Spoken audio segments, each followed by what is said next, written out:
Buenas tardes. Felicitaciones a todos los valientes sobrevivientes a esta hora. Bueno, es una charla un poco técnica, vamos a tratar de hacerla un poco más dinámica y no tan extensa. Lo que les vengo a contar un poco es una de las tantas alternativas, posibilidades de mejorar, digamos, la transitabilidad y las propiedades de los suelos en los caminos rurales, a través de estabilizaciones iónicas o químicas no convencionales. Nuestra compañía hace ya muchos años que nos dedicamos a esta tecnología, al desarrollo, investigación y bueno, puesta en marcha de este tipo de tecnologías. Dentro de las aplicaciones posibles está el tema de la caminería rural. ¿Por qué estabilizamos un suelo? Bueno, obviamente para modificar de forma beneficiosa por lo menos una de las tantas propiedades físicas-mecánicas de los materiales. Traducido en sencillo, digamos, en la caminería rural, básicamente lo estabilizamos porque queremos mejorar su relación con el agua, mejorar su densidad, mejorar su capacidad portante, ¿no? Hay muchas formas de estabilizarlo, de mejorarlo. Acá ya se fueron hablando y explicando muchas de ellas. Desde una simple y buena compactación al mezclado de materiales, estabilizaciones ya física-químicas tradicionales, con cemento, con cales. A continuación acá el ingeniero Edgardo va a hablar de eso también, con ligantes asfálticos. Y dentro de estas estabilizaciones no convencionales hay una gran variedad, muchas familias diferentes, es un gran conjunto de heterogeneidades. Por lo tanto, hay que tener cuidado a la hora de las comparaciones, digamos, ¿no? Como primera recomendación.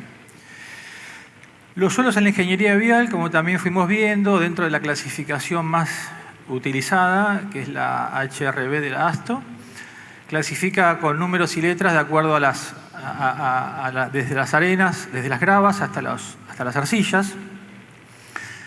La gran cuestión en estas estabilizaciones químicas, iónicas, es que básicamente no dan mucha información acerca de la mineralogía de estos materiales. Entonces, muchas veces en este tipo de estabilizaciones hay que complementarlas con algunas otras evaluaciones que tienen en cuenta justamente las reacciones químicas, ¿no? Dada que la clasificación de la ASTO es una clasificación física que se basa en las características físicas. Ahí menciono algún ejemplo también de lo que ha ocurrido, por ejemplo, en Brasil, en donde también tuvieron que buscar alguna clasificación, alguna identificación diferenciada, ¿no es cierto? Porque esta clasificación no cubría las expectativas en función del comportamiento de los suelos. Acá no digo que haya que hacer algo por el estilo, pero lo traigo así, lo menciono porque creo que es importante de esa cuestión que está faltando en este tipo de estabilizaciones. Cuando lo usamos, básicamente tiene un gran campo de aplicación muy similar a lo que sería un suelo cal, o sea, suelos finos con plasticidad en general, suelos A4, A5, A6 o A7, o suelos predominantemente gruesos, pero siempre con una matriz fina presente. Por ejemplo, A26 o A27. ¿Por qué y cómo trabajan este tipo de estabilizaciones? Básicamente interactuando con una capa de agua que está asociada químicamente a la partícula del mineral, que si no es por cuestiones químicas no se la puede remover. El aditivo entra en reacción con esta capa asociada o doble capa difusa de los suelos finos, la desaloja y se instala, digamos, la molécula del producto. Eso es debido también justamente a la bipolaridad, digamos, de la molécula de agua, ¿no? El mineral de arcilla, como se ve ahí, tiene un desbalanceo eléctrico negativo. A través de ese desbalanceo eléctrico se asocia directamente a la parte positiva de la molécula de agua o a través de un cation débil también con la parte negativa de la molécula de agua, formando esta doble capa difusa que estos aditivos eliminan. Esquemáticamente sería algo como lo que vemos aquí en el gráfico, en donde, bueno, esa eliminación de esa capa asociada va generando espacios que con una buena densificación, una buena compactación mecánica, logramos tener una densidad final mayor a la densidad inicial del material, digamos, ¿no? Si uno hace el Proctor con aditivo, va a obtener una mejora de entre un 5 y un 15%. Básicamente, entonces, este tipo de estabilizaciones mejora y cambia la relación de los suelos finos con el agua, o suelos que tengan suelos finos con el agua. Hay una reducción del hinchamiento, reducción de la plasticidad, aumento de la capacidad portante a través de un aumento de la densidad seca máxima. No hay cambios en la granulometría del suelo. A la izquierda vemos una foto, básicamente, y desde lo visual, se ve y hay un gran impacto desde la rapidez de secado. Por eso es que trabaja muy fuertemente en cambiar la relación, digamos, y la gran avidez que tienen estos suelos finos de combinarse con agua. ¿Cómo lo diseñamos, digamos, ¿no? Acá empezamos un poquito ya a complicarnos la existencia, digamos, ¿no? Básicamente, debemos contar con una identificación y clasificación del suelo. Acá viene la parte del plus que les comentaba en la otra diapo, digamos, de hacer un ensayo de reactividad, que es un ensayo propio, y donde se termina de valorar justamente esta cuestión de cargas y de minerales presentes en ese suelo, y determina la dosificación exacta del aditivo en ese suelo en particular. Hay una dosificación única porque es una cuestión de capacidades. Si yo coloco de menos me va a quedar productos suelo sin estabilizar, y si coloco de más voy a mal utilizar el insumo. El rango promedio es de 0,05 litros por metro cúbico. En 1 kilómetro de camino, en 15 de espesor, son más o menos 40 litros de aditivo sulfonado. A partir de ahí, que ya identificamos que hay una reactividad, una posibilidad de mejoramiento, tengo que determinar el alcance, valorar hasta dónde lo puedo mejorar, dado que es única esta posibilidad de mejoramiento. Se pueden hacer ensayos de valor soporte y correlacionarlos con módulos. Digamos, ya el tratamiento de módulos es un poquito más complejo, no es que no se pueda, pero a este nivel de caminería rural, como decía, creo que Berna esta mañana, si logramos tener para hacer un valor soporte, ya creo que debemos estar muy contentos. El tema con el ensayo de valor soporte es que el gran desafío es determinar metodologías, digamos, que puedan reflejar la necesidad de los tiempos de maduración y de curado, que en general es un secado en este tipo de estabilizaciones. Y bueno, creo que eso es... y sin modificar la norma, digamos, ¿no? En el caso de nuestra metodología, este curado es previo al moldeo, aproximadamente 4 días, y luego se moldea la probeta a densidad y humedad del producto. Entonces se puede determinar este alcance a través del laboratorio o en campo, que a veces cuando no se cuenta con una metodología concreta, como en nuestro caso, se puede hacer también mediante tramos experimentales, mediante el cálculo de este módulo resiliente a través de un retrocálculo con algunos de los deflectómetros livianos de impacto, por ejemplo. Hay normas internacionales disponibles, pero realmente son muy generales, muy genéricas, y simplemente dan un pantallazo de cómo uno puede evaluar estas tecnologías. No hay, lamentablemente, un detalle, justamente por la característica de ser muchas cosas diferentes. Y bueno, hay una diferenciación, un lineamiento, digamos, de cómo se puede evaluar cada una de las familias, pero no mucho más que eso. Después hay muchos manuales, sí, que son más interesantes, creo, ahí nombro algunos, más allá también de uno de carreteras que mencionaba Bernardino Capra esta mañana. Ahí yo participé justamente en la redacción de toda esta parte de estabilizaciones iónicas. Hay un manual de Paraguay también muy interesante, y hay uno del Ministerio de Transporte del Perú. Acá les quería traerles algo un poco más concreto, no tan teórico, digamos. En el caso de diseñar vías no pavimentadas hay varias metodologías. De las más usadas acá, por lo menos que yo me he topado y consultado, está el método australiano, que simplemente es la aplicación de esa fórmula que ven ahí, con el valor soporte del material y las solicitaciones. Pero bueno, ha salido últimamente, está siendo utilizado un poco más frecuentemente, la metodología de la ASTO 93 para bajos volúmenes de tránsito, particularmente en lo que es vías sin pavimento. Ahí básicamente, no voy a entrar en detalles, bastante más técnico y ya hasta ahora no tiene mucho sentido, pero básicamente nos pide un input que tiene que ver principalmente por la solicitación, que tiene que ver con el tránsito medio diario anual. Eso se transcribe, se calculan los ejes equivalentes de ese tránsito en función del detalle, digamos, de carga que se utiliza en ese camino.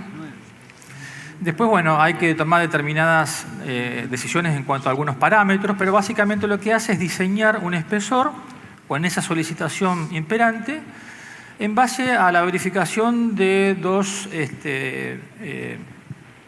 variables que son la serviciabilidad, digamos, hasta una serviciabilidad mínima, y el abollamiento máximo, digamos, ¿no? Que en general se establecen en 2,5 pulgadas.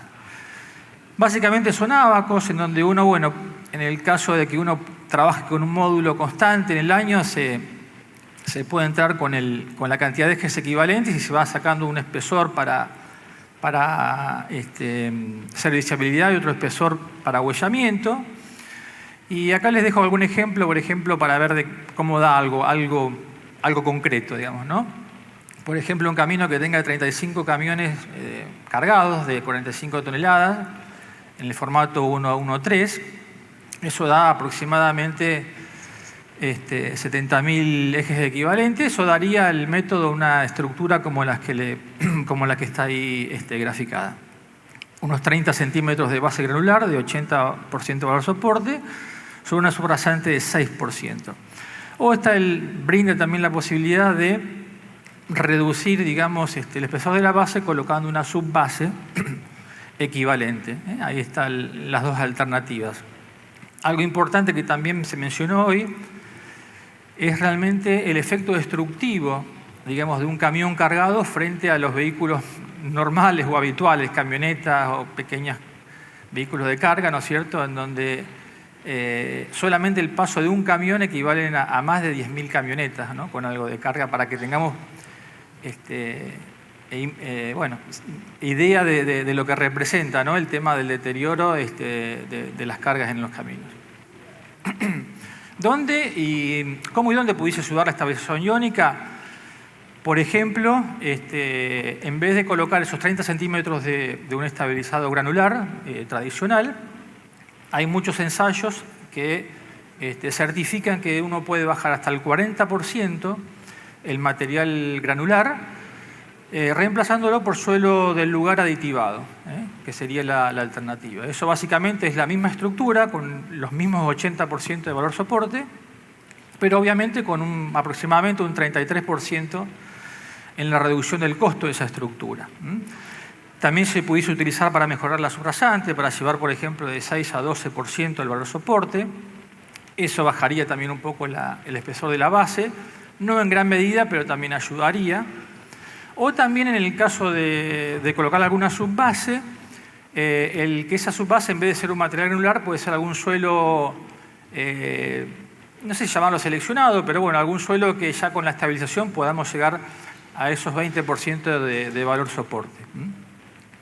Todas estas alternativas, por supuesto, que deben ser evaluadas y verificadas en laboratorio o en algún tramo de prueba. Estas son un poco las experiencias y antecedentes y ensayos que uno cuenta, pero bueno, todo tiene que ser debidamente calculado y verificado.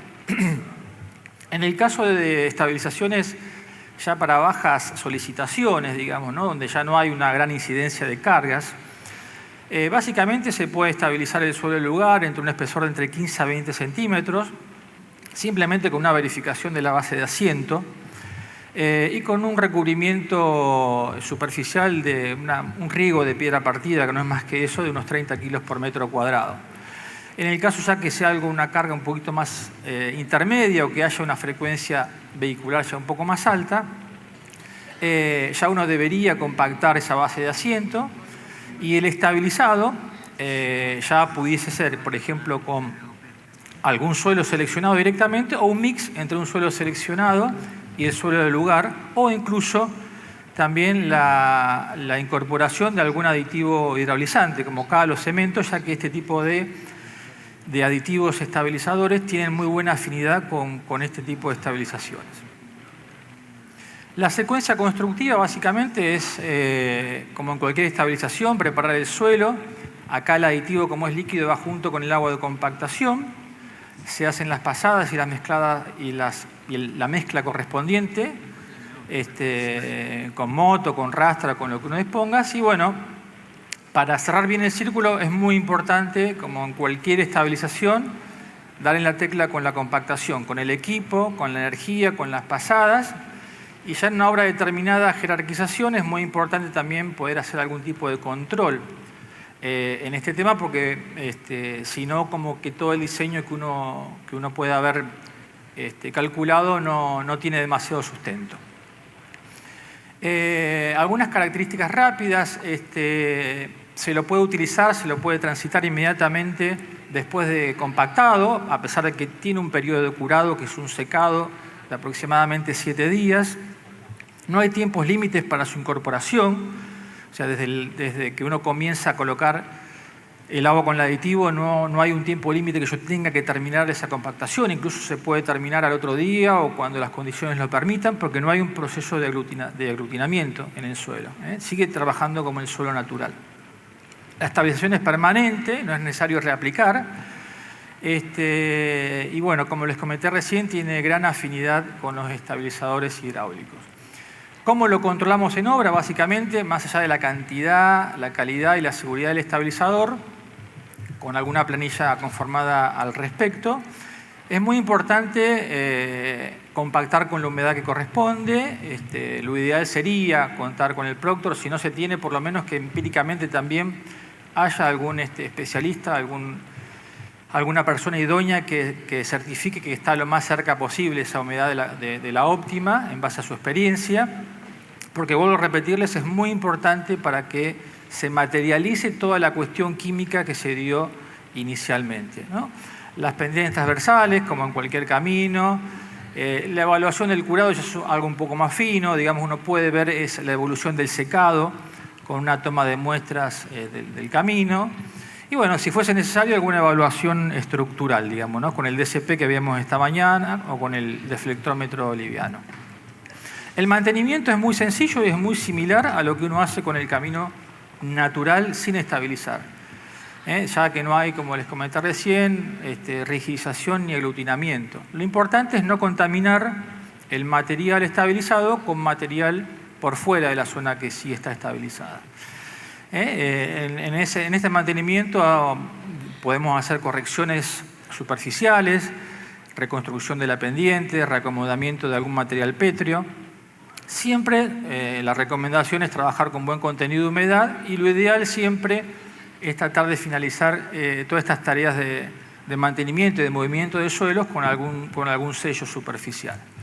Bueno, acá vuelvo a mencionar el tema del plan director vial tan necesario para que todos vayamos tomando conciencia de lo importante que es programar con tiempo todas las cuestiones de mantenimiento en cada uno de nuestros lugares.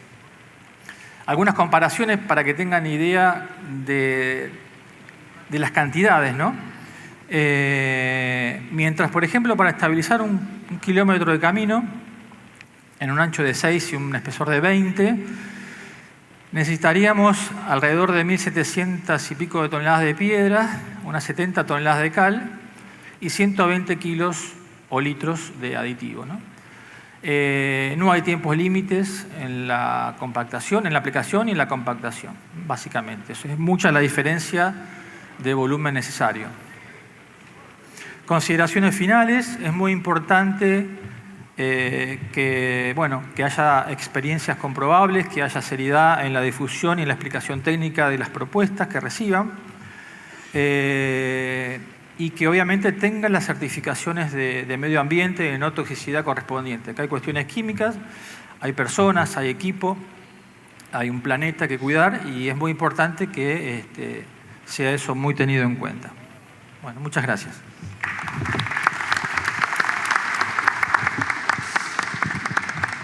Bueno, muchas gracias, Andrés. Pasamos al segundo trabajo.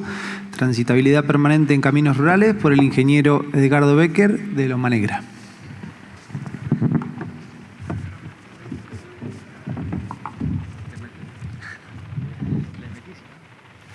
Bueno, muchas gracias. Gracias por quedarse al público presente.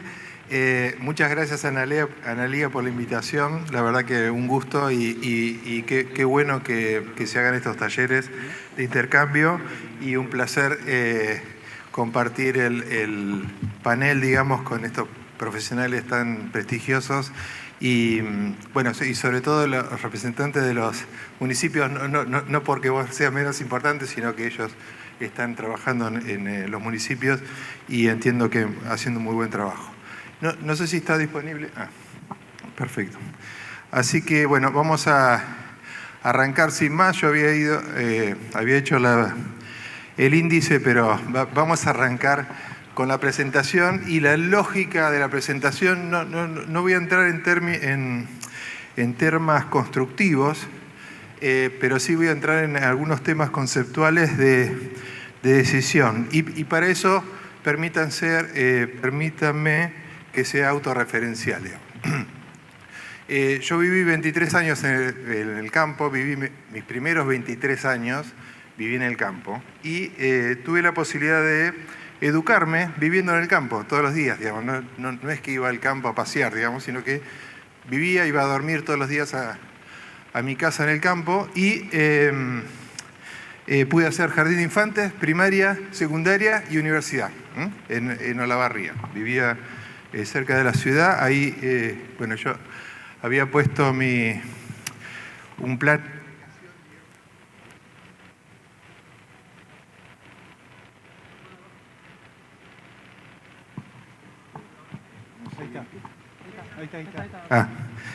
No sé qué toqué. Ahí pongo, esta es mi casa, ahí estaba la estancia Tiltil. Estaba a unos 600 metros de una ruta provincial, la ruta 51, y eso es la clave para que yo haya podido hacer todo eso viviendo en el campo, digamos, ¿sí? Teníamos el tambo del otro lado de la ruta, a 200 metros de la ruta, y eso también nos permitió que, tenemos poco camino interno que mantener, digamos. Entonces, el camión podía ir todos los días a buscar la leche, digamos, ¿sí? Y eso fue una clara ventaja competitiva. Yo ahí puse más detalle, hice a la escuela en Loma Negra y tenía que ir 7 kilómetros, a 5 minutos, digamos, en auto.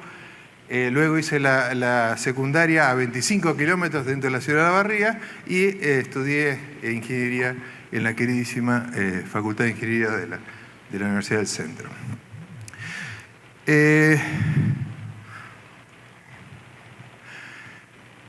Distinta fue la realidad de un primo mío, un primo queridísimo, que nos criamos juntos. En realidad teníamos la casa uno al lado del otro, digamos, en la misma estancia, pero después él se casó y se fue a otra casa, digamos, a vivir y formó su familia.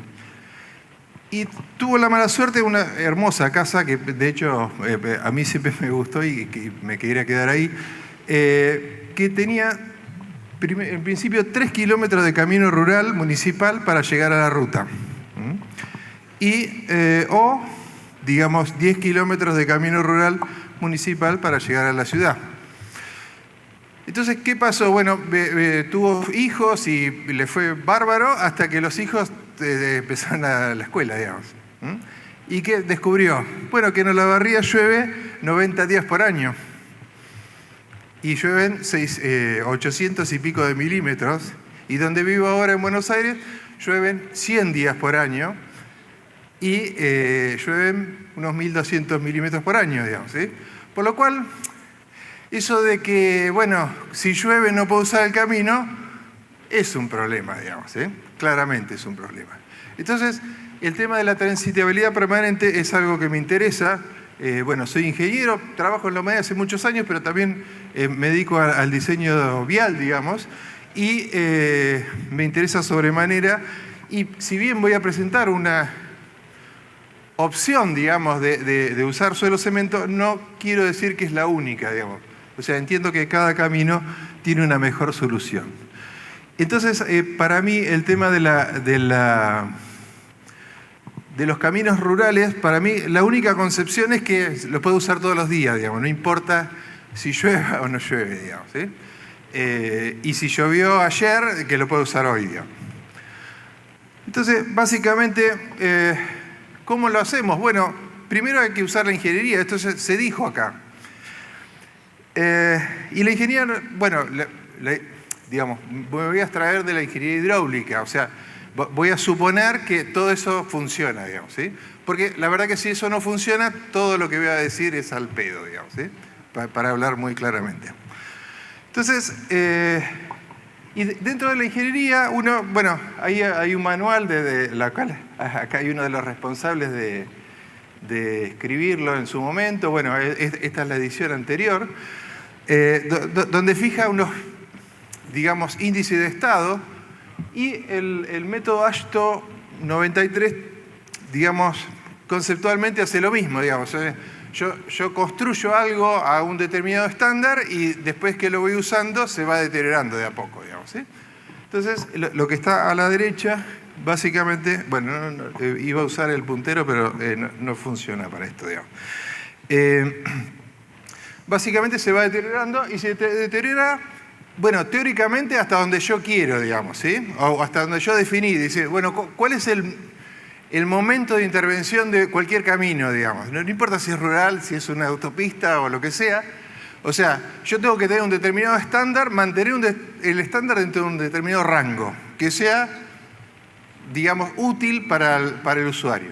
En el caso del camino rural, bueno, dice, bueno, si yo me bajo de ese estándar y ya no puedo circular, o no puedo circular en forma aceptable, digamos, debería intervenirlo para restituir, digamos, su nivel de servicio.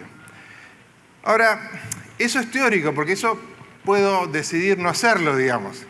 ¿Por qué? Porque no tengo presupuesto, porque no tengo ganas, por lo que sea, digamos, o porque no lo planifiqué bien, y el camino se me deteriora mucho más, y ahí tenemos un problema, porque dejamos de tener un camino. Entonces, bueno, ese concepto es importante. Si yo, además, considero defectos en la hidráulica, digamos, esa vida útil se me reduce, digamos, ¿sí? Bueno, ahí básicamente digo cuál es la oportunidad de intervención. Cuando yo intervengo adecuadamente, lo llevo al nivel de servicio inicial o donde lo pueda llevar, digamos. Y básicamente la propuesta es, bueno, tenemos el corte de un camino. El camino primero, eso de ponerle 15, 18, 25 o 2 metros de estabilizado, depende de lo que va a pasar arriba, digamos, ¿sí? Cada camino es un mundo y hay que estudiarlo. A lo sumo uno puede decir, bueno, yo tengo 10 estándares y los meto en alguno de esos 10 estándares, pero la verdad que lo eficiente sería que cada uno de los caminos lo diseñemos, digamos. Bueno, las variables que intervienen en el diseño ya de alguna forma se dijeron. Estas son las del AASHTO 93. Hay algunas condicionantes como el clima, el entorno y demás que el método estrictamente no lo usa, como casi ningún método de diseño de caminos rústicos, digamos, lo considera. Pero la clave está en estas 3 cosas, digamos, ¿no? Digo, no hay una única solución, digamos, para todo, digamos, ¿sí? No hay una única solución para todo. No hay una única solución para cada caso. O sea, cada caso lo puedo tal vez resolver de 5 formas diferentes y te veré en función del contexto y de la realidad cuál es la mejor. O sea, tal vez puedo optar entre 2 o 3 o 4 o 5 soluciones diferentes para una misma problemática, digamos. Pero lo que estoy convencido es que en cada momento hay una optimización que dice, bueno, esta es la mejor solución para este caso en este contexto, digamos. Y eso es una decisión profesional, no es una decisión política. Por supuesto que la decisión política tiene que estar en el macro, en el marco y en la, digamos, disponibilidad de fondos, pero en la decisión debería ser una decisión técnica. Si yo tengo un camino no estabilizado, yo voy a sufrir esto, digamos. Yo lo voy a construir bien lindo, bárbaro, hasta que empieza a circular algún camión y sobre todo si llueve. El primer día que llueve se hace mierda el camino, básicamente. Entonces, el estándar se me va al cuerno. Entonces, eso hace que si el municipio de Olavarría tiene 2.100 kilómetros de caminos rurales, no hay posibilidad de que 3 días después de la lluvia haya repasado 2.100 kilómetros de caminos rurales. Entonces, algo distinto en algún lado tengo que hacer. Algo que le dé durabilidad o algo que le dé un nivel aceptable y yo siempre tengo que sacar la producción y siempre tengo que poder comunicarme con, bueno, para llevar a los chicos a la escuela, para ir a ver para ir al médico, digamos, para atender una emergencia. La gente de campo también se enferma, digamos. Y entonces una posible solución es, bueno, una gran solución es estabilizarlo de alguna forma, digamos. Vamos a decir, bueno, acá para esta conferencia me paga la humanidad y decir, bueno, vamos a hacerlo con cemento y está muy bien, digamos. No es la única, recién me mencionaron otra y Gastón en su presentación anterior mencionó otra posibilidad, digamos. Entonces, ¿qué hago? Puedo mantener el estándar por más tiempo y eso me da la posibilidad de planificar cómo voy a mantener eso. Eso es muy importante. Otra cosa que es muy importante, si el estabilizado, digamos, es bueno y lo hago con cemento, o sea, ¿qué es lo que voy a ver? Que al principio voy a tener un deterioro superficial, digamos, por el desgaste, pero después digamos, el nivel se va a mantener un buen tiempo hasta deteriorarse. Y si yo tengo una estrategia, digamos, de mantenimiento, tendría que hacer ciclos, digamos, de mantenimiento de eso. Bueno, a mí me tocó trabajar, ayudarle a la gente de Cementos del Plata en Uruguay, es la comercializadora de ANCAP, en un proyecto hace 10 años, asesorándolos profesionalmente, y bueno, hay algunas experiencias que anduvieron muy bien, digamos, ahí se usó una tecnología bastante sofisticada, digamos, para lo que estamos acostumbrados en caminos rurales, pero créanme que si lo pensás bien no es una locura hacer algunos caminos con este nivel, digamos. ¿Qué es lo que propongo yo para mejorar eso? Bueno, lo que yo me propongo es, ¿qué pasa si ese suelo cemento lo protejo superficialmente para que no tenga ese deterioro superficial, pero además lo impermeabilizo? Entonces, lo que voy a hacer es alargarle y bastante la vida útil. Entonces, o sea, yo estoy invirtiendo bastante más, obviamente, pero también estoy logrando una mejor solución. Y esto es una posibilidad, digamos, de hacer esta protección del tipo asfáltica. ¿Qué es lo que gano con eso? Bueno, básicamente es vida útil, o sea, vida en servicio, en buen nivel de servicio por más tiempo. Básicamente, de nuevo, esto es conceptual. Las capas y el espesor y todo eso tienen que ver con el tránsito, tiene que ver con un montón de cosas que lo tiene que diseñar el ingeniero a cargo del proyecto, digamos. Pero yo lo que gano con esa protección es un tiempo extra, digamos. Cuando analizamos los costos, bueno, este es un trabajo que hicimos hace unos como 30 años con Ingeniero Dipache.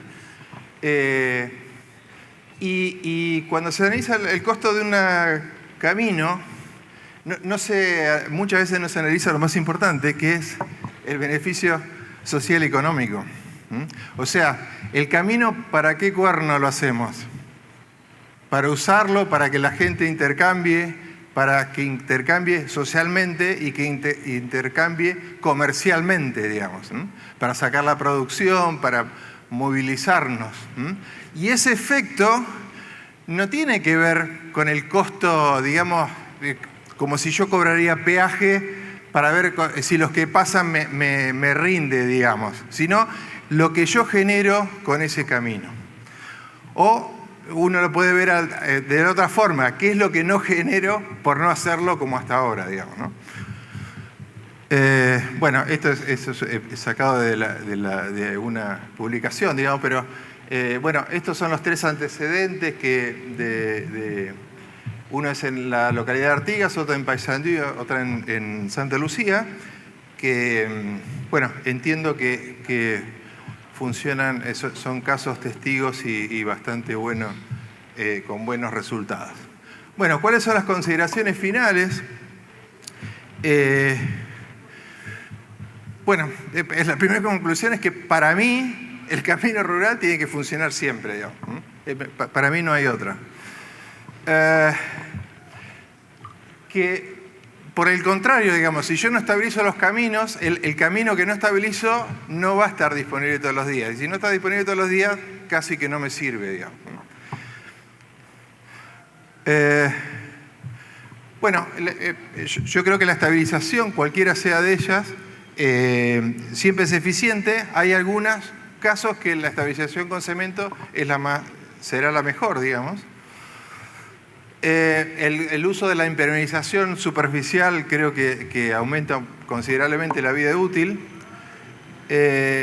Por otro lado, el concepto de que el campo es una fuente de riqueza es más que obvio, y sobre todo si hay gente de campo aquí, se daría cuenta de que si sus caminos fueran buenos y confiables, habría más gente viviendo en el campo, sería más fácil conseguir buenos empleados para el campo, sería muy enriquecedor en términos sociales y en términos económicos, porque además no nos olvidemos que toda la riqueza que genera el campo se derrama. Es muy diferente a otras industrias donde, digamos, lo que vuelve a la sociedad es una parte de lo que genera, digamos. En el campo, a la larga o a la corta, vuelve, digamos. Hay una diferencia abismal y eso creo que los políticos se deberían poner en la cabeza. Y por último, bueno, obviamente todo esto funciona si lo hace gente que sepa, digamos. Pero no solamente sepa de administrar, de cómo hacer las cosas, que obviamente que es muy importante, sino que sepa diseñar, que sepa decir, bueno, esto tiene una vida útil de 5 años, de 2 meses, de 4 días, que tenga idea, modelar las cosas adecuadamente. Bueno, y esto, me tomé el atrevimiento, Analía, de incluir 3 slides que tienen que ver con, para que me invites otra vez, digamos. Y para no hablar de lo mismo, podría hablar de otra cosa. Entonces, uno de los temas que se me ocurren, que es muy interesante, porque está bueno tener caminos municipales en buen estado, pero hay que llegar hasta la tranquera, digamos. Por lo cual, cada uno de los dueños de campo tendrían que tener alguna capacitación o una ayuda en lo que es generar esas estabilizados o lo que sea, digamos, para mantener caminos en buen estado hasta la tranquera, digamos. Después hay otro tema que me lo publicaste en alguna vez, que lo diseñé con una lógica, bueno, como alguien que padeció los caminos rurales. Es decir, bueno, hay algunos caminos que hasta los podría pavimentar de una forma inteligente, digamos. Entonces voy a decir, bueno, si el camino pasan 10 camiones por día, tal vez lo puedo hacer finito, digamos, ¿sí? Y en la medida que ese camino empieza a ser más transitado, lo puedo ir ensanchando. Entonces puede tener lógicas de que el camino va creciendo, digamos, con la demanda. Acá, bueno, el planteo era con pavimentos de hormigón, con losas pequeñas, bastante interesante, es una solución que puede ser bastante económica a pesar de ser de hormigón y que uno tenga la idea de que es algo inalcanzable. Y como tercer tema, que no es el único, que podemos usar estas técnicas de compactado de rodillos, que en definitiva son losas de hormigón, son pavimentos de hormigón bastante más baratos, porque en lugar de poner 300 y pico de kilos de cemento, tal vez le pongamos más parecido a 200, y lo colocamos y lo compactamos como si fuera un suelo cemento, digamos. Es un hormigón, ¿eh? Y obviamente es un hormigón más rústico, digamos, más feo estéticamente, pero para caminos de 40 km por hora de velocidad de diseño está más que bien, digamos. Bueno, eso es todo por ahora.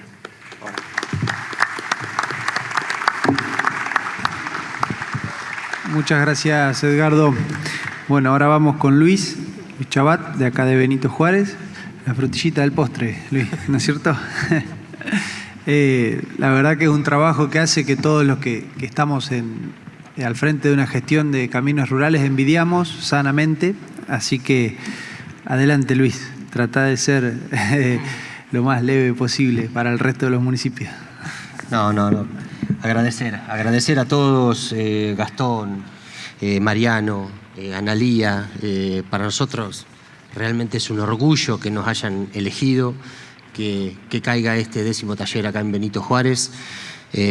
Hoy ser local es mucho más difícil que salir a hablar al resto de los lugares. No es fácil, como es, porque obviamente se te juntan muchas cosas, emociones, ver a tu gente, ver a tu pueblo, ver a un montón de gente defender lo que estamos haciendo, y ponernos en la vidriera no es fácil. Así que hoy me va a tocar hablar de gestión, no tanto técnicamente, pero sí de lo que estamos haciendo. Hoy, bueno, mientras tanto les voy contando y... Ahora sí. Bien, Marco, bien. ¿Cómo es? Así que por eso les comentaba que quiero hablar de gestión, hablar de nuestra ciudad de Benito Juárez, que son 528.000 hectáreas, que tenemos aproximadamente 1.547 kilómetros de caminos, de los cuales 1.366 son los realmente transitables y que trabajamos. El resto está perdido en el sector de chacras, en toda esa logística que se genera alrededor de las ciudades. Estamos en el centro sur, abajo de Olavarría, rodeados por municipios muy importantes. Y bueno, allá por el 2002, como contaba hoy a la mañana el intendente, yo era secretario de Obras Públicas y estábamos en una situación hídrica muy compleja en la provincia de Buenos Aires, en esta región sobre todo. Y bueno, tomamos la decisión, que en realidad la toma el intendente, de abrir las puertas y ponerse a trabajar con productores agropecuarios. En este sentido, yo siempre les comento en estas charlas y en estas situaciones que hay dos cosas fundamentales para que exista una comisión o exista el mejor sistema, como muchos hemos escuchado hoy, que es el que pone las máquinas en el camino. Tiene que haber primero una decisión política, sea quien sea, y después un compromiso de los productores de ponerse a trabajar junto al Ejecutivo, al Intendente, y tener un norte, que son los caminos rurales. No fue fácil, estuvimos un año trabajando, arrancamos en febrero, el 20 de noviembre la comunidad, ante una asamblea, nos autorizó a que se haga la comisión vial, y el 12 de diciembre, a través del Consejo Deliberante, se genera la ordenanza 3307, que nos legitima como comisión vial dentro del esquema orgánica del municipio. La comisión vial es un organismo asesor del Ejecutivo Municipal o de Vial Rural, de la administración nuestra.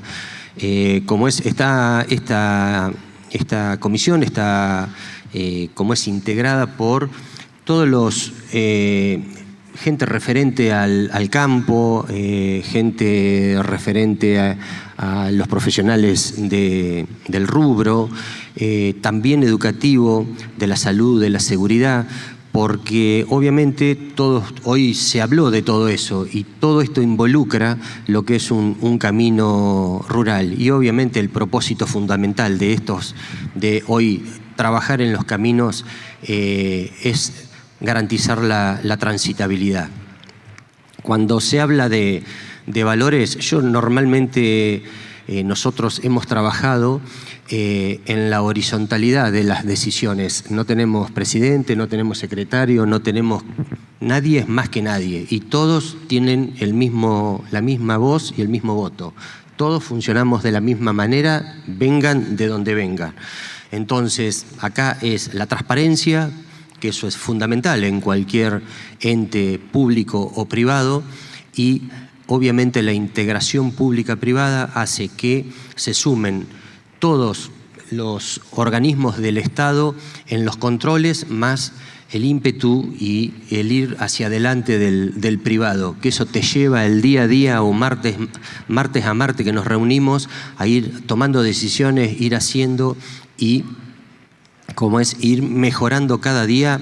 24 años pasaron, pero todos los días queremos mejorar y ser un poquito mejor y estar mucho más a la altura de las circunstancias de lo que por ahí estamos, aunque relativamente estamos bien. Esto es el esquema de cómo funciona la Comisión Vial. Nosotros tenemos un paraguas que es la municipalidad. Nosotros funcionamos bajo la Ley Orgánica de las Municipalidades, bajo el control del Tribunal de Cuentas. Nuestra Comisión Vial, está ubicada ahí, dentro de lo que es parte del esquema orgánico del municipio. Y tenemos una mesa ejecutiva, que es la que todos los martes se sienta conmigo y con Leo a tomar decisiones, nosotros a dar examen con los productores, a explicarle qué es lo que hicimos durante la semana que no nos vieron y a delinear las políticas a seguir. Pero bueno, esta mesa ejecutiva obviamente está representada por la Asociación de Productores, está por el Consejo Escolar, en el caso nuestro, Consejo Escolar, que ya hemos hablado y han escuchado, es una de las patas fundamentales porque con las escuelas de concentración rural hoy los caminos son, además de ser nuestro objetivo, son fundamentales para que los chicos lleguen a las escuelas. Y después todas las entidades cercanas o relacionadas al campo. La mesa ejecutiva, como les comunicaba o que les contaba, la Asociación de Productores tiene un cargo permanente. De hecho, en este momento hay 3 personas representando a la Asociación de Productores, la Cámara Empresaria, el Consejo Escolar, el Grupo CREA. Esos son cargos que duran un año. Todos los años hacemos una asamblea, se renuevan los cargos o no, pero se ponen a discusión el cambio o no de las personas que se sientan en la mesa para tomar decisiones. Después los transportistas, profesionales, acopiadores y consignatarios tienen la posibilidad de sumar 2 cargos más y después los otros cargos están representados por los representantes de los cuarteles. En el partido de Juárez hay 11 cuarteles, hay 2 representantes por cada cuartel, un titular, un suplente y hay 4 de esas personas elegidas por ellos que se sientan. Y después dentro de lo que es la planta funcional municipal, lo que les conté antes, la parte privada. Y en la parte estatal soy yo, gerente vial, elegido por los productores y aceptado por el Ejecutivo Municipal. Nuestro cargo, el de gerente vial, se hace un concurso de antecedentes y oposición en el ámbito nacional, lo elige la mesa ejecutiva, se lo presenta al intendente y ahí me generan el cargo. Después está Leo como gerente administrativo y después tenemos personas en la administración que nos ayudan, tenemos 2 capataces, 3 mecánicos y 26 personas en el campo. Bueno, casualmente 27, porque hoy entró Gustavito. Volvió Gustavito, se había ido pero volvió.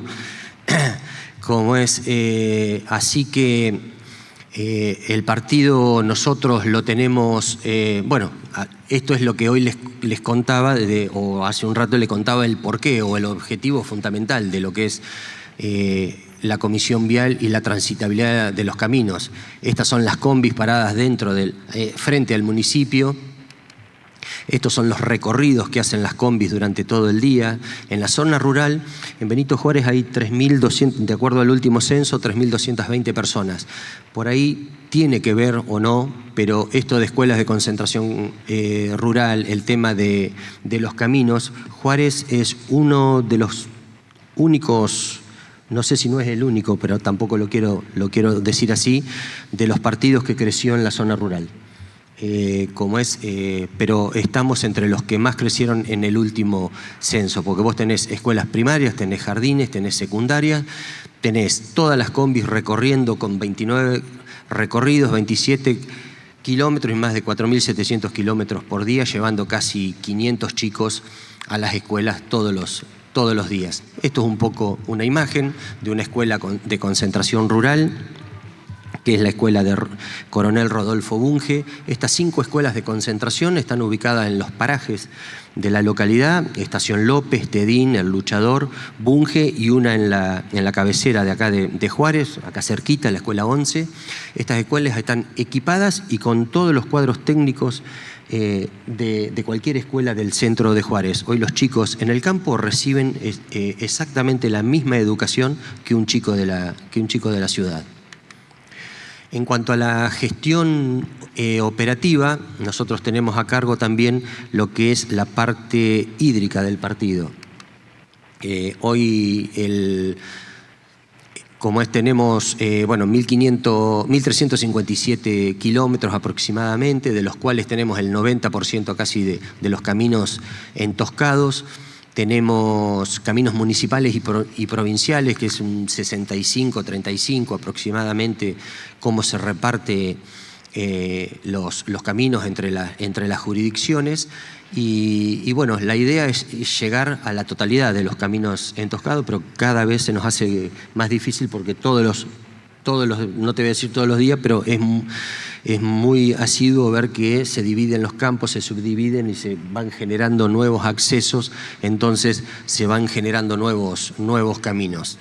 La ruta 3 nos divide al partido en dos. La ruta 3 nos divide al partido en dos. Tenemos en la parte norte 750 kilómetros aproximadamente, y de la misma forma en la parte sur. Tenemos un capataz en cada lugar, y tenemos equipos de construcción, equipos de bacheo, equipos de mantenimiento. El que hace mantenimiento y bacheo coloca tubos, tenemos motos sueltas con sus rodillos, haciendo lo que es mantenimiento, perfilado, limpieza. Y así vamos todos los días manteniendo y vamos recorriendo y hacemos un todo. Si bien tenemos 2 aportes, uno a través de la tasa vial y otro a través de la ley provincial, pero para nosotros los caminos no son ni provinciales ni municipales, sino lo tomamos como un todo y lo vamos desarrollando y trabajando de la misma manera para no andar haciendo distancias de transporte o cosas que generen mayores gastos. En cuanto a la cuenca hídrica, el partido tiene 2 cuencas, una de la del Quequén y la otra la del Pescado Castigado. Tenemos aportes muy chiquitos hacia Tandil, hacia El Luchador, hacia Olavarría y hacia la zona de Chávez, pero después esas 2 cuencas son las que arman el Quequén Grande y después que salen al puerto de Necochea. Este es el equipo del último simposio, o una foto en realidad del equipo que teníamos en el año 22, en el simposio de Carvap que se hizo acá, que están más o menos dispuestas de la misma forma. Hemos crecido en cuanto a la cantidad de casillas y a la cantidad de equipamiento. Acá se pueden ver en la parte cercana a los camiones que todavía teníamos 3 tractores Fiat 60 y 780. Hoy contamos con 7 tractores Pauni 250 y 230. Tenemos un Hanomac, tenemos motoniveladoras, 8 motoniveladoras disponibles en trabajo, y hay 2 que están en reparación y 2 que estamos haciendo la licitación para salir a comprar. Las niveladoras de arrastre, que era algo que por ahí teníamos alguna duda, y nos han dado un buen resultado en cuanto a mantenimientos rápidos. Hemos encontrado la vuelta por ahí de engancharle un rodillo liso atrás a la niveladora de arrastre, entonces tiene mayor soporte, no se te desvía y por ahí te hace un mejor trabajo cuando andás haciendo mantenimiento. Por ahí eso no es algo que lo descubrí yo, sino que lo descubrieron los chicos trabajando en el campo y le fueron encontrando la vuelta y hoy nos dio un buen resultado. Después el tema tractores, los 2 compactadores, eso es la última compra, una inversión muy importante, es algo que no sabíamos si en algún momento lo íbamos a poder tener. Gracias al aporte de los productores, de una cobrabilidad del 90%, logramos a tener un remanente y poder llegar a comprar los 2 compactadores. Nosotros nos manejamos con un camión service. El camión service recorre todos los caminos del partido donde están los equipos trabajando y es quien dispone de echar el combustible, echar o completar los lubricantes, hacer algún tipo de sopleteo, limpieza o alguna cosa así con el compresor o lavado con la hidrolavadora. Todos los días trabajamos a tanque lleno y en general no contamos con carros para combustible, sino se maneja absolutamente todo con el camión service, que también transporta los 2 combustibles, el D500 y el Insignia. Además de llevar grasa, llevar el aceite que más se usa, que es el 15W40, algún hidráulico que normalmente usamos hidro 19 y después algún hidro 18 y después el 80-90, que es todo lo que es caja y tándem y todo ese tipo de cosas. Pero normalmente está todo equipado el camión para que no tengamos que traer el equipo a Juárez para lo que es mantenimiento. Acá en esta placa lo que podemos ver, este año fue un año muy importante para nosotros en cuanto a contrataciones o a compras. Pudimos comprar los 2 compactadores, como les decía, compramos las 2 casillas, una motoniveladora, las 2 camionetas, y el camión que está a la izquierda abajo se compró, parte se pagó con un subsidio del Ministerio de Desarrollo Agrario, que es la 4ª etapa que venimos completando y rindiendo y incorporando fondos a la Comisión Vial a través de aportes del Ministerio. Esto es lo que les comentaba del Ministerio. Acá están los 4 subsidios. Al principio compramos un tractor, después se compró la retroexcavadora, después compramos 2 tractores más y lo último que se compró fue el camión. Esto es algo de cómo se trabaja o cómo disponemos nosotros. Generalmente tratamos de trabajar en el campo, alteando los caminos, donde hoy, como mostraban en los perfiles, tanto Bernardino o Gastón, siempre tratamos de despegar el camino del suelo natural con una cota roja que supere los 40 centímetros o algo así, a veces un poco más, depende si tenemos material de aporte en las cunetas. La extracción de tosca la hacemos de cava.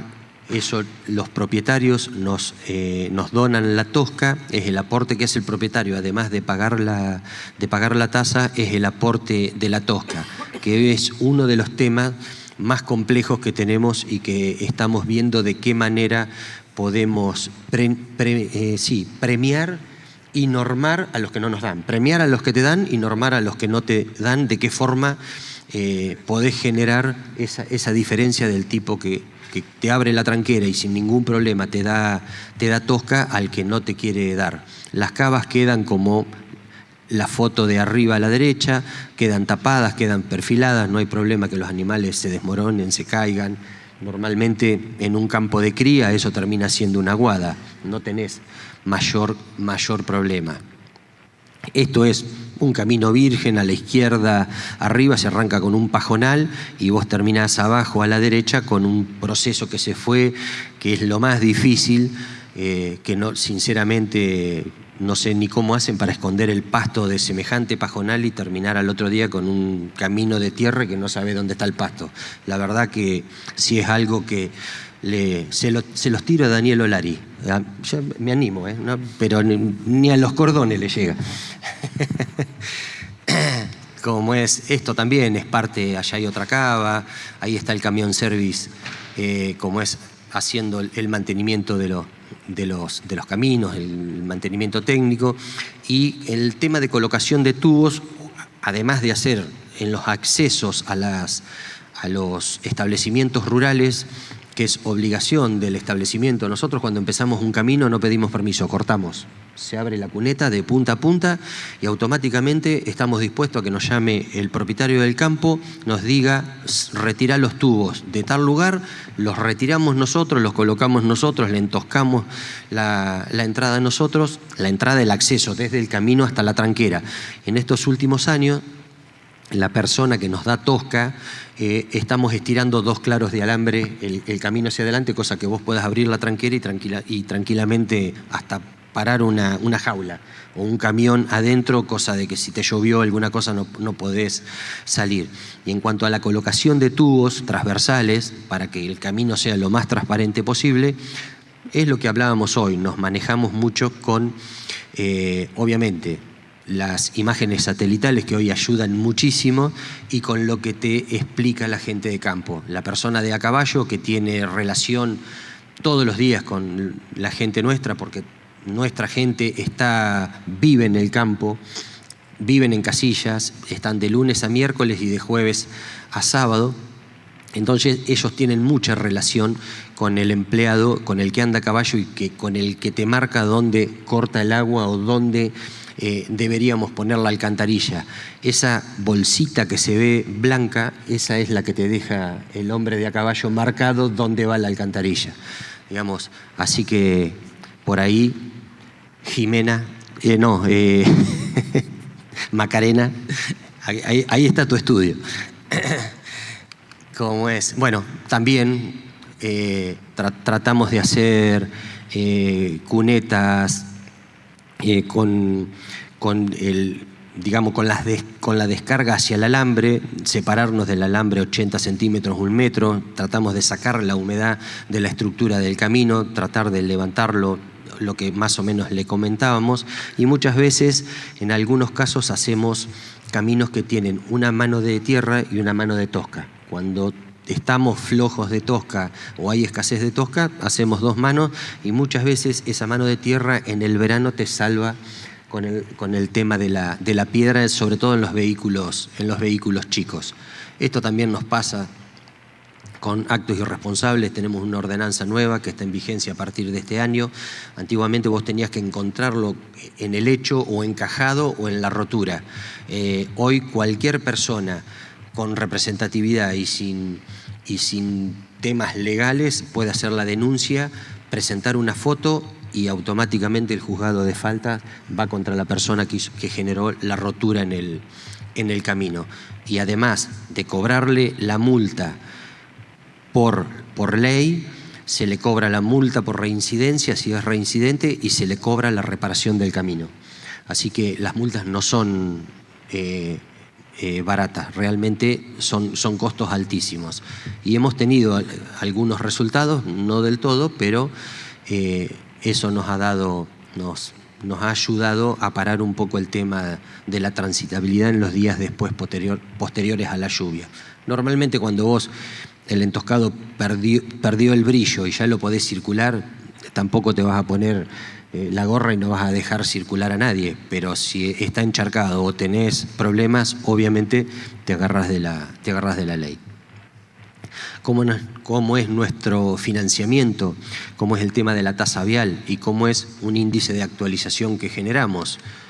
Nosotros nos financiamos con el 70% de lo recaudado de la tasa vial, además de lo que ingresa a través de la ley 13.010. Todo eso es lo que hace una cuenta, si bien son cuentas separadas, pero es el ingreso que nosotros manejamos y con lo que nos manejamos durante el año. Este año más o menos debemos tener 3.000 400, 3.500 millones de pesos para trabajar este año. Llevamos una cobrabilidad bastante importante y suponemos que vamos a superar lo presupuestado, vamos a tener un mayor ingreso a fin de año. Después, de lo que es la parte de la 13.010, el Ejecutivo Municipal tiene la posibilidad de manejar un 25% para hacer todo lo que es colectoras y accesos a la localidad que tengan origen o jurisdicción provincial. Entonces, eso siempre jurisdicción provincial, siempre ley 13.010. En el caso nuestro, los gastos que generamos a través de la ley 13.010, seguimos como en su momento cuando se rendía. Tratamos de ser consumibles, combustibles, nosotros no contratamos obras, hacemos todo por administración, entonces de esa forma, ante cualquier pedido de rendición, tenemos una forma fácil de rendir y ser transparente ante la plata que nos llega del Estado provincial. Esto es un poco por qué empezamos o pensamos en un índice de actualización automática.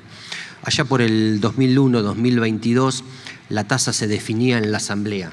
Pensábamos, sacábamos cuentas y evidentemente durante esos años la inflación nos superó. Lo verde era lo que pensábamos y lo azul era lo que pasaba en la economía. En el primer año le erramos por un 15% y en el segundo año le erramos por un 40%. Entonces, en ese momento nos dimos cuenta que nos habíamos desfinanciado y teníamos que buscar algo que actualice la tasa, que sea dinámico y que acompañe a los vaivenes de la economía de nuestro bendito país. Entonces arrancamos, tuvimos allá por el 2022, diciembre del 2022, se llevó a una línea de flotación a la tasa, se aumentó un 80% y a partir de esa base se empezó a usar un índice de actualización automática. En ese 2023 la tasa aumentó un 345%. Obviamente fue excesivo, recuperamos mucho de lo perdido pero nos dimos cuenta que era algo peligroso que tanto como podía ser por exceso, también podía ser menor y no nos servía un índice que esté suelto y que se pueda disparar. Entonces, en ese momento, bueno, esto habla del índice, cómo armamos el índice. El índice nosotros lo pensamos 50% en función de nuestra estructura de gastos y el otro 50% de cómo se produce en el partido de Juárez. El partido de Juárez es 70% ganadero y 30% agrícola. Entonces buscamos índices que estén reflejados en páginas oficiales, tomamos el índice de arrendamiento para reflejar el valor del novillo, de la carne, y el 30% restante, que es el trigo, tomamos el valor del trigo en Puerto Quequén. Eso genera un índice con 5 valores de uva, 1,5 valores de trigo y 3,5 índices de arrendamiento. Todos los bimestres se recalcula este índice y se va dando la actualización que tira el índice. Pero bueno, en función de lo que les venía contando, que se había disparado, entonces buscamos desde el año 2016 que yo ingresé y teníamos una estadística, yo había hecho una estadística sobre algo que más o menos es lo que más se mueve en Juárez, que es el novillo 391-430 del mercado agroganadero. Entonces tomé un techo promedio y un piso promedio, hicimos una banda de flotación. Cuando el índice supera los 3,2 kilos de novillo, se paga 3,2 kilos de novillo. Cuando el índice baja a los 2,6, se paga 2,6. Si el índice fluctúa dentro de esas dos alternativas, se paga lo que el índice dice. Esto es el año 2025, más o menos cómo fue creciendo el valor de la tasa. Lo que está en rojo, hay un rojo alto y un rojo un poco más bajo, es techo y piso de la banda. Y el azul es lo que te iba dando ¿cómo es? Y el azul es lo que nos iba dando el índice. Si ven, en el año 2025 se pagó todas las cuotas por techo de banda de flotación. Pagaron todos los bimestres 3,2 kilos de novillo. Recién en la primera cuota de este año y la segunda cuota de este año, que subió el novillo, que levantó el techo de la banda, estamos pagando por valor de índice. Esta es la estructura de gastos.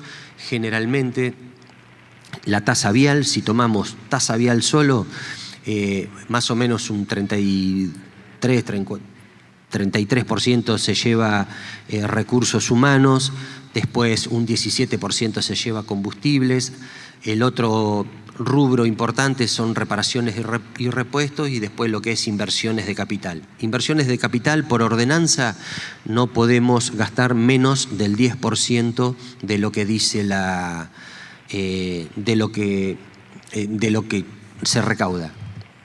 Entonces, y después en el de la derecha es cuando vos haces tasa más ley. Ahí, como se junta todo, se reduce recursos humanos, aumenta combustible, porque nosotros, la ley 13.010, prácticamente el 50% del combustible se compra con lo que aporta la ley 13.010. Por eso combustibles pega un salto cuando se unen las dos cuentas, y después lo otro es aproximadamente lo mismo.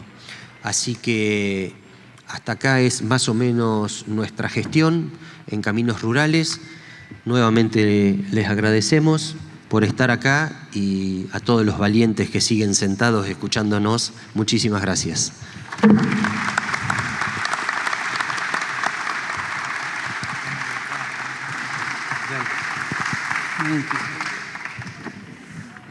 Bueno, muchas gracias, Luis. La verdad que es un trabajo que se debería replicar en todos los municipios. Lo importante, quiero resaltar que yo por ahí lo dije y también otros expositores lo dijeron, la decisión y la voluntad política de considerar a los caminos rurales como prioridad, ¿no es cierto? Entonces, a partir de eso, después todo lo que se construya creo que está a la vista y es muy, muy importante.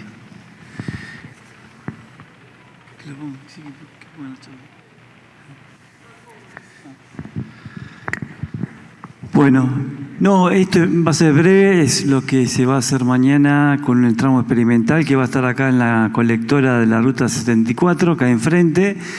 Nosotros hicimos, estos son en la planilla de análisis, nosotros hicimos un tramo experimental hace 2 semanas acá en un camino municipal, ¿no? Luis, sí, camino municipal, en la cual entrenamos a todos los operadores. Estuvimos haciendo todo el proceso constructivo de un estabilizador granular en 15 centímetros de espesor. El que vamos a usar acá en la colectora tiene 12 centímetros, un ancho de calzada de 5 metros, ¿no? 5 metros aproximadamente. Y bueno, el diseño era 70-30%. Ahí lo tienen, 30% de aporte de tosca y 70% del 0,38. Ya se ejecutó la subrasante entoscada en 10 centímetros y está el material conformado en gran parte para hacer el mezclado, excepto 2 volcadores que no fueron colocados. Ese es el análisis granulométrico.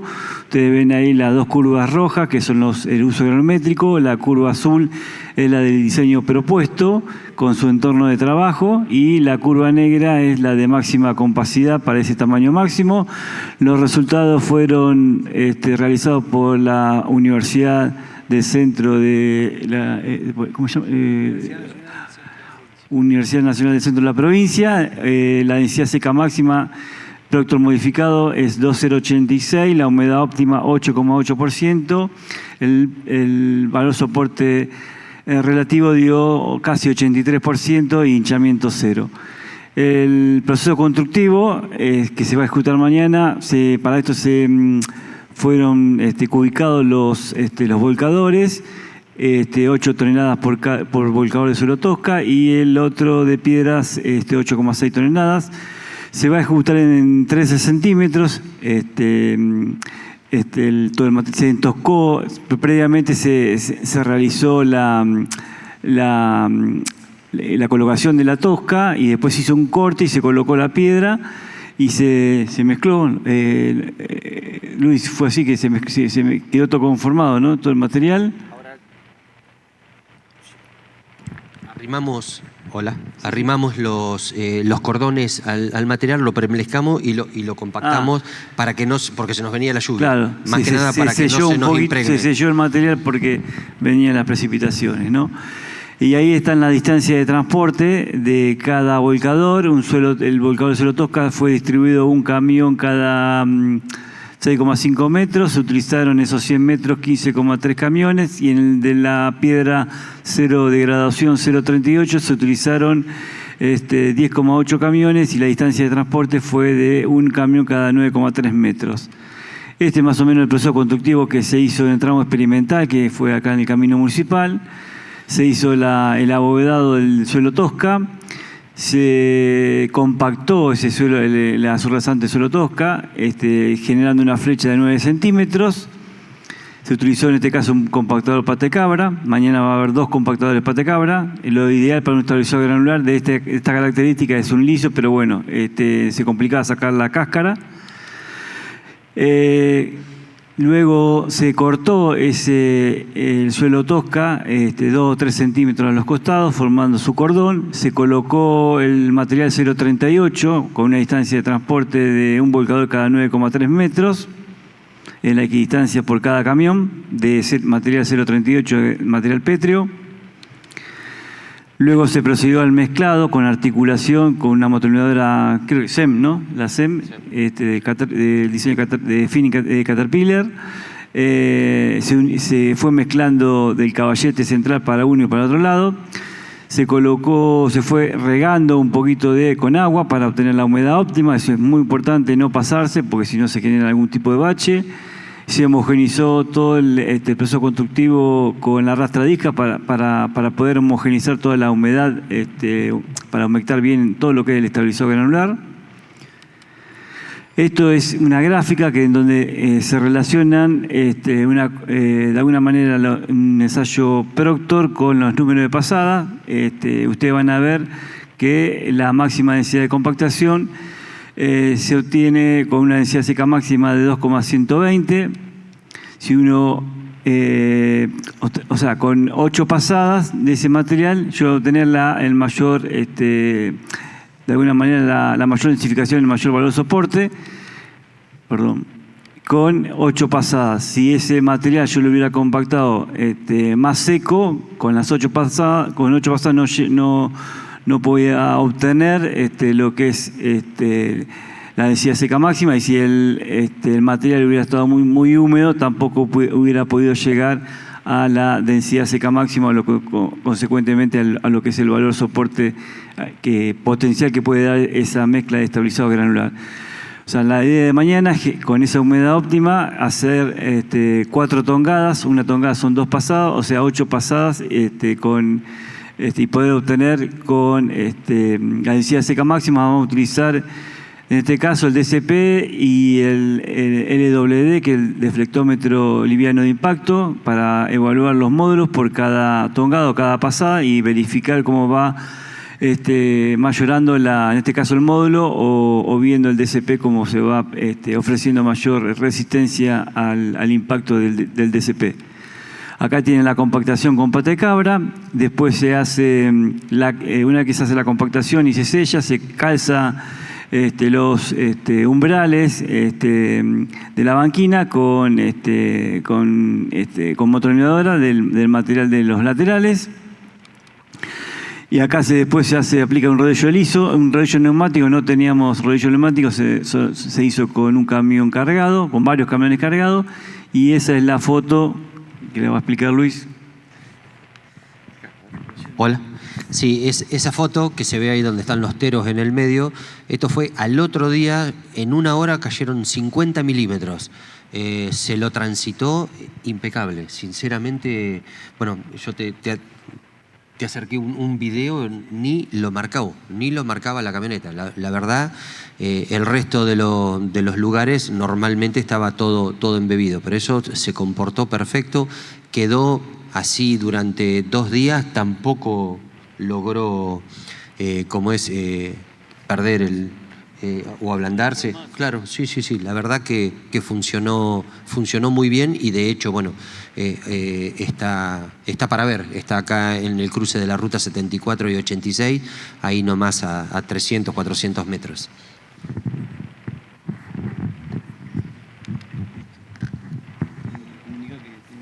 Bueno, hemos terminado. Agradecer. Vamos a pasar para el brindis. La verdad que ha sido una jornada larguísima, pero bueno, creo que estamos conformes, contentos, muy productivos, todos cansados y nuevamente agradecer a todos, agradecer a nuestros muchachos que están allá, que están firmes, que se han bancado todo el día y que son los que ejecutan lo que nosotros pensamos y fácilmente muchas veces diseñamos en un escritorio, son ellos los que lo llevan a la práctica y sacan adelante y logran todo lo que hoy se puede ver. Así que gracias y aplausos a todos.